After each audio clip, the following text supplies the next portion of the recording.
जय माता की। तृतीय अध्याय। सेनापतियों सहित महिषासुर का वध। ध्यानम। जगदम्बा के श्री अंगों की कांति उदय काल के सहस्रों सूर्यों के समान है। वे लाल रंग की रेशमी साड़ी पहने हुए हैं। उनके गले में मुंडमाला शोभा पा रही है। दोनों स्तनों पर रक्त चंदन का लेप लगा है। वे अपने कर कमलों में जप मालिका, विद्या और अभय तथा वर नामक मुद्राएं धारण किए हुए हैं। 3 नेत्रों से सुशोभित मुखार बिंद की बड़ी शोभा हो रही है। उनके मस्तक पर चंद्रमा के साथ ही रत्नमय मुकुट बंधा है। वे कमल के आसन पर विराजमान हैं। ऐसी देवी को मैं भक्ति पूर्वक प्रणाम करता हूँ। ऋषि कहते हैं, दैत्यों की सेना को इस प्रकार तहस नहस होते देख महादैत्य सेनापति चिक्षुर क्रोध में भरकर अंबिका देवी से युद्ध करने के लिए आगे बढ़ा। वह असुर रणभूमि में देवी के ऊपर इस प्रकार बाणों की वर्षा करने लगा जैसे बादल मेरुगिरी के शिखर पर पानी की धार बरसा रहा हो।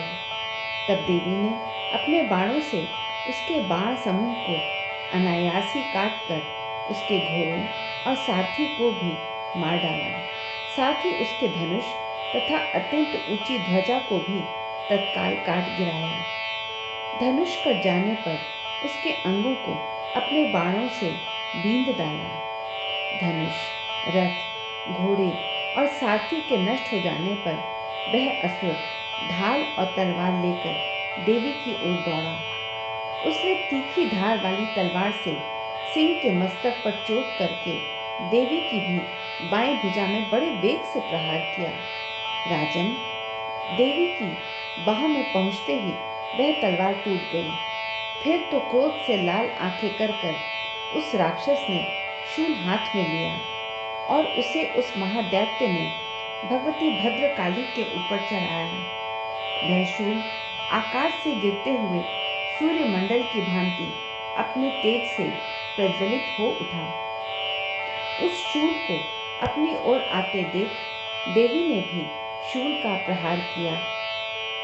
उससे राक्षस के शूल के सैकड़ों टुकड़े हो गए। साथ ही महादैत्य चिक्षुर की भी धज्जियां उड़ गईं। वह प्राणों से हाथ धो बैठा। महिषासुर के सेनापति उस महापराक्रमी चिक्षुर के मारे जाने पर देवताओं को पीड़ा देने वाले चामर हाथी पर चढ़कर आया। उसने भी देवी के ऊपर शक्ति का प्रहार किया, किंतु जगदम्बा ने उसे अपने हुंकार से ही आहत एवं निष्प्रभ करके तत्काल पृथ्वी पर गिरा दिया। शक्ति टूटकर गिरी हुई देख चामर को बड़ा क्रोध हुआ। अब उसने शूल चलाया, किंतु देवी ने उसे भी अपने बाणों द्वारा काट डाला।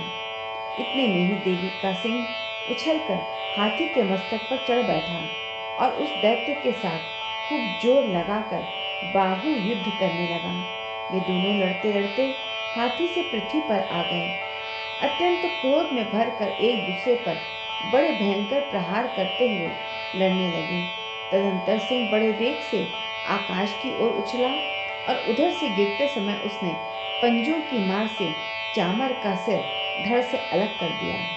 इस प्रकार उदग्र भी शिला और वृक्ष आदि की मार खाकर रणभूमि में देवी के हाथ से मारा गया तथा कराल भी दांतों, मुक्कों और थप्पड़ों की चोट से धराशाही हो गया।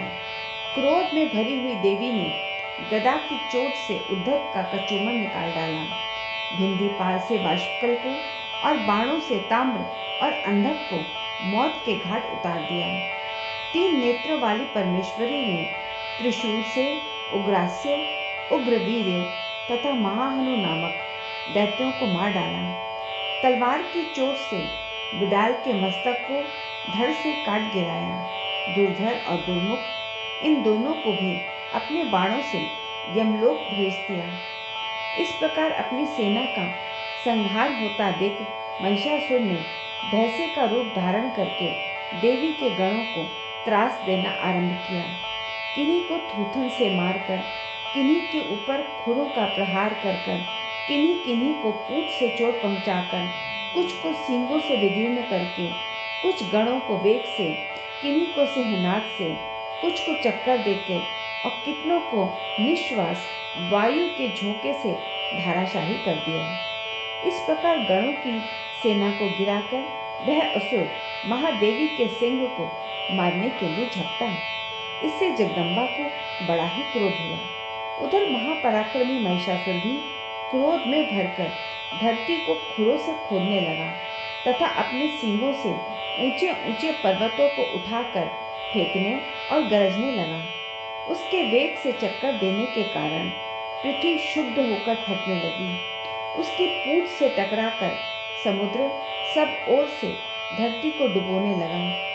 हिलते हुए सिंहों के आहत से विदीर्ण होकर बादलों के टुकड़े टुकड़े हो गए। उसके श्वास की प्रचंड वायु के वेग से उड़े हुए सैकड़ों पर्वत आकाश से गिरने लगे। इस प्रकार क्रोध में भरे हुए उस महादैत्य को अपनी ओर आते देख चंडिका ने उसका वध करने के लिए महान क्रोध किया। उन्होंने पाश फेंककर उस महान असुर को बांध लिया।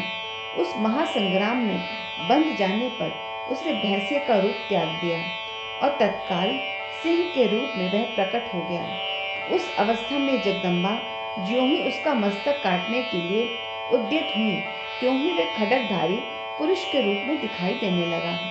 तब देवी ने तुरंत ही बाणों की वर्षा करके ढाल और तलवार के साथ उस पुरुष को भी बींध डाला। इतने में ही वह महान गजराज के रूप में परिणित हो गया तथा अपनी सूंड से देवी के विशाल सिंह को खींचने और गरजने लगा। खींचते समय देवी ने तलवार से उसकी सूंड काट डाली। तब उस महादैत्य ने पुनः भैंसे का शरीर धारण कर लिया और पहले की ही भांति चराचर प्राणियों सहित तीनों लोगों को व्याकुल करने लगा। तब क्रोध में भरी हुई जगन माता चंडिका बारंबार उत्तम मधु का पान करने और लाल आंखें करके हंसने लगी। उधर वह बल और पराक्रम के मद से उन्मत्त हुआ राक्षस गरजने लगा और अपनी सींगों से चंडी के ऊपर पर्वतों को फेंकने लगा। उस समय देवी अपने बाणों के समूहों से उसके फेंके हुए पर्वतों को चूर्ण करती हुई बोली। बोलते समय उनका मुख मधु के मद से लाल हो रहा था और वाणी लड़खड़ा रही थी। देवी ने कहा, ओ मूढ़, मैं जब तक मधु पीती हूँ तब तक तू क्षण भर के लिए खूब गरज ले। मेरे हाथ से यही तेरी मृत्यु हो जाने पर अब शीघ्र ही देवता भी गर्जना करेंगे।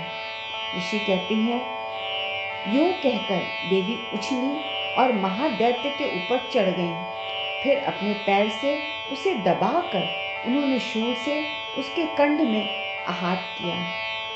उनके पैर से दबा होने पर भी महिषासुर अपने मुख से दूसरे रूप में बाहर होने लगा।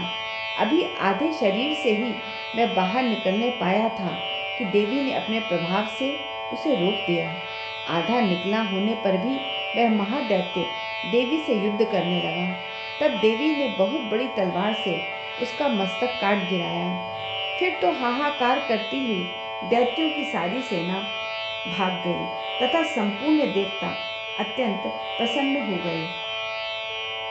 देवताओं ने दिव्य महर्षियों के साथ दुर्गा देवी का स्तवन किया। गंधर्व राज गाने लगे तथा अप्सराएं नृत्य करने लगी। इस प्रकार श्री मार्कंडेय पुराण में सावर्णिक मनवंतर की कथा के अंतर्गत देवी महात्म्य में महिषासुर वध नामक तीसरा अध्याय पूरा हुआ।